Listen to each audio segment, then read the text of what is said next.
Manual bidding strategy use करें या automated bidding, जब भी आप बिंग पर अपना कैंपेन क्रिएट करते हो तो वहां पर आपको बिडिंग स्ट्रैटेजी चूज करने का ऑप्शन देखने को मिलता है। तो बहुत सारे लोग वहां पे कंफ्यूज हो जाते हैं कि कौन सी बिडिंग स्ट्रैटेजी चूज करें ताकि हमें अच्छे रिजल्ट्स देखने को मिले। तो पूरा आज आपको एकदम डिटेल बताऊंगा, तो अगर चैनल सब्सक्राइब नहीं करा है तो अभी कर लो। तो बिना किसी देरी के शुरू करते हैं। तो जब भी आप बिंग पर अपना कैंपेन क्रिएट करते हो तो वहां पर मेजरली आपको 6 टाइप के बिडिंग स्ट्रैटेजी के ऑप्शंस देखने को मिलते हैं। और बिंग पर जो बिडिंग होती है वो 2 पार्ट में डिवाइडेड होती है, एक होती है ऑटोमेटेड बिडिंग और एक होती है मैनुअल बिडिंग। तो ऑटोमेटेड बिडिंग का मतलब होता है कि जब भी बिंग पर कोई भी सर्च परफॉर्म होगी, जब भी कोई बंदा बिंग पर कुछ भी सर्च करेगा तो बिंग ऑटोमेटिकली आपकी बिड उस टाइम पर लगाएगा और जो भी रिजल्ट्स आप चाहते हो वो आपको ला कर देगा। एक चीज आपको यहाँ पे समझनी है कि बिंग बहुत ज्यादा स्मार्ट है, तो जो भी चीज आप चाहते हो कि बिंग आपको ला कर दे उसके अकॉर्डिंग ही आपको अपनी बिडिंग स्ट्रेटेजी चूज करनी है। अब काफी सारे लोगों के मन में यहाँ पे एक डाउट होगा कि अगर बिंग इतना ही स्मार्ट है, बिंग को सब कुछ पता है, तो हम हमेशा ऑटोमेटेड बिडिंग ही यूज करें, हम मैनुअल बिडिंग यूज ही ना करें। तो आपको यहाँ पे एक चीज समझनी है कि अगर आप ऑटोमेटेड बिडिंग यूज करना चाहते हो तो उस केस में आपके पास एटलीस्ट 30 से 40 लोगों का डेटा होना चाहिए और साथ ही साथ आपकी कन्वर्जन ट्रैकिंग प्लेस होनी चाहिए और साथ ही साथ आपके जो थैंक यू पेज है या जो आपके लैंडिंग पेजेस है वहां पर प्रॉपरली यूवीटी टैग्स प्लेस्ड होने चाहिए, ताकि जो भी कन्वर्जन्स आपको आ रहे हैं वो सारे कन्वर्जन्स बिंग के अंदर रिकॉर्ड हो पाए। बिकॉज बिंग को ये तो पता है कि कौन से लोग प्रोडक्ट खरीदते हैं और कौन से लोग प्रोडक्ट नहीं खरीदते, लेकिन बिंग को ये नहीं पता कि कौन से लोग महंगे प्रोडक्ट खरीदते हैं और कौन से लोग सस्ते प्रोडक्ट खरीदते हैं। तो वो चीज आपको बिंग को बतानी पड़ेगी। तो उसी लिए आपके पास एटलीस्ट 30 से 40 लोगों का डेटा होना चाहिए। जितना ज्यादा लोगों का डेटा होगा बिंग उतना अच्छा जजमेंट कर पाएगा। और मैनुअल बिडिंग का मतलब होता है कि बिंग का यहाँ पर कोई भी इंटरफेरेंस नहीं होगा, जो भी बिड आप लगाओगे वही बिड यहाँ पर लगेगी। बिंग ऑटोमेटिक बेसिस पे यहाँ पर कोई भी बिड नहीं लगाएगा। तो अगर आप चाहते हो कि सारा कंट्रोल आपके हाथ में हो, जो बिड आपने लगाई है वही बिड लगे, तो उस केस में आपको मैनुअल बिडिंग ऑप्शन चूज करना है। तो जो सबसे पहली बिडिंग स्ट्रेटेजी का ऑप्शन देखने को मिलता है वो है टारगेट सीपीए। सीपीए का मतलब होता है कॉस्ट पर एक्शन, मतलब कि आप एक कन्वर्जन के लिए, एक सेल के लिए, एक एक्शन के लिए आप कितनी कॉस्ट तक देने को तैयार हो बिंग को, उसी चीज को कहते हैं टारगेट सीपीए। अब एग्जांपल के लिए मान लीजिए आपने एक कैंपेन रन करा और आपके पास 30 से 40 लोगों का डेटा है और आपने ये देखा कि जो आपको एक ईमेल सबमिट की कॉस्ट पड़ती है वो है 10 रुपए। तो उस केस में अगर आपने टारगेट सीपीए की वैल्यू 10 रुपए रखी तो बिंग की कोशिश होगी कि आपको 10 रुपए या 10 रुपए कम में आपको कन्वर्जन लाके दे, ईमेल सबमिट्स लाके दे। अब बहुत सारे लोग यहाँ पे ये सोच रहे होंगे कि अगर हम यहाँ पर टारगेट सीपीए की वैल्यू 5 रुपए रख दें या 2 रुपए रख दें तो वहां पर बिंग हमें 2 रुपए में या 5 रुपए में कन्वर्जन लाके देगा, सस्ते में कन्वर्जन लाके देगा। तो आपको यहाँ पे एक चीज समझनी है कि जितनी भी आपको कॉस्ट एक कन्वर्जन की आ रही है, आपको टारगेट सीपीए की वैल्यू उससे ज्यादा थोड़ी सी रखनी है।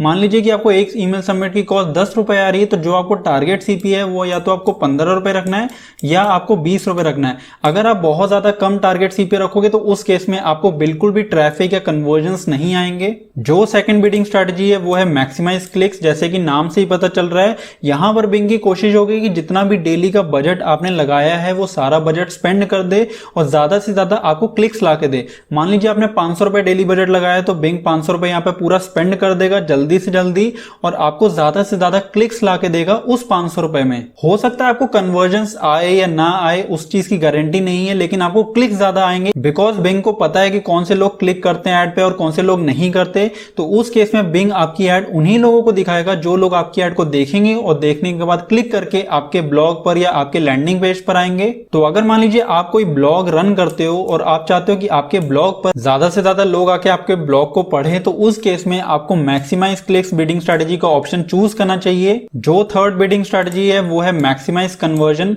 मैक्सिमाइज कन्वर्जन बिडिंग स्ट्रेटेजी अगर आप चूज करते हो तो यहां पर बिंग की कोशिश रहेगी कि जितना भी आपने डेली का बजट लगाया है उसे जल्दी से जल्दी स्पेंड कर दे और उस बजट में आपको कोई कन्वर्जन ला के दे। हो सकता है कि आपको जो कन्वर्जन आए वो एक कन्वर्जन आए, हो सकता है आपको 5 कन्वर्जन आ जाए, हो सकता है आपको 10 कन्वर्जन आ जाए और हो सकता है कि आपको कोई भी कन्वर्जन आए। तो जितना भी आपने डेली का बजट लगाया है, मान लीजिए 2000 रुपए आपने डेली का बजट लगाया है, तो उस केस में 2000 रुपए जल्दी स्पेंड हो जाएंगे और साथ ही साथ अगर 2000 में कोई कन्वर्जन आ सकता है तो वो कन्वर्जन आपको ला के दे। एक चीज आपको यहाँ पे नोट करनी है कि अगर आप मैक्सिमाइज कन्वर्जन का ऑप्शन चूज कर रहे हो तो मेक श्योर आपके पास अच्छा खासा डेटा हो, आपके पास एटलीस्ट 40 से 50 लोगों का डेटा हो। बिकॉज अगर आपके पास डेटा अच्छा नहीं होगा तो उस केस में बिंग जजमेंट भी अच्छा नहीं कर पाएगा। तो उस केस में आपको जो एक कन्वर्जन की कॉस्ट पड़ेगी वो बहुत ज्यादा होगी। जो फोर्थ बिडिंग स्ट्रैटेजी है वो है टारगेट आरओएस। आरओएस का मतलब होता है रिटर्न ऑन एड स्पेंड, मतलब कि आप अपनी एड पे कितने पैसे खर्च कर रहे हो, कितने पैसे लगा रहे हो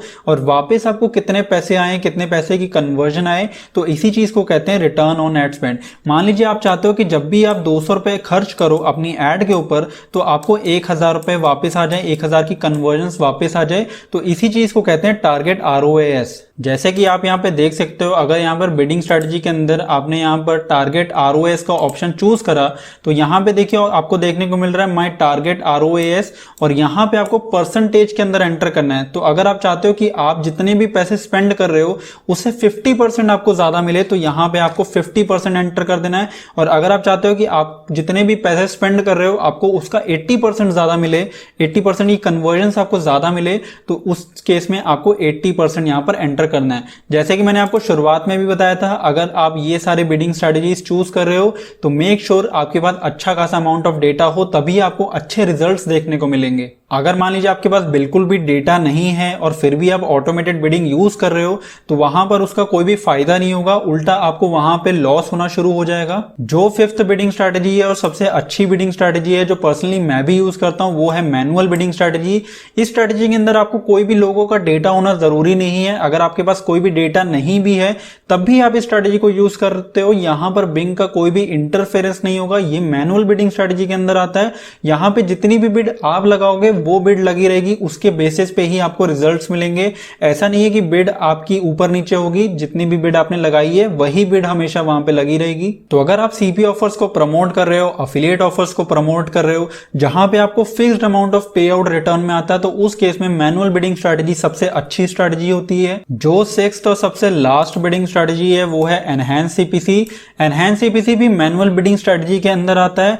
एनहांस सीपीसी और मैनुअल बिडिंग में फर्क सिर्फ इतना होता है कि एनहांस सीपीसी में अगर मान लीजिए आपकी एड अच्छा परफॉर्म नहीं कर रही, मान लीजिए आपने कोई बिड लगाई और उस दिन कंपटीशन ज्यादा है और आपकी एड अच्छा परफॉर्म नहीं कर रही, तो उस केस में बिंग आपकी बिड को 30% तक इंक्रीज कर देगा। जितनी भी बिड आपने लगाई है उसको 30% इंक्रीज कर देगा ताकि आपको अच्छे रिजल्ट्स मिले।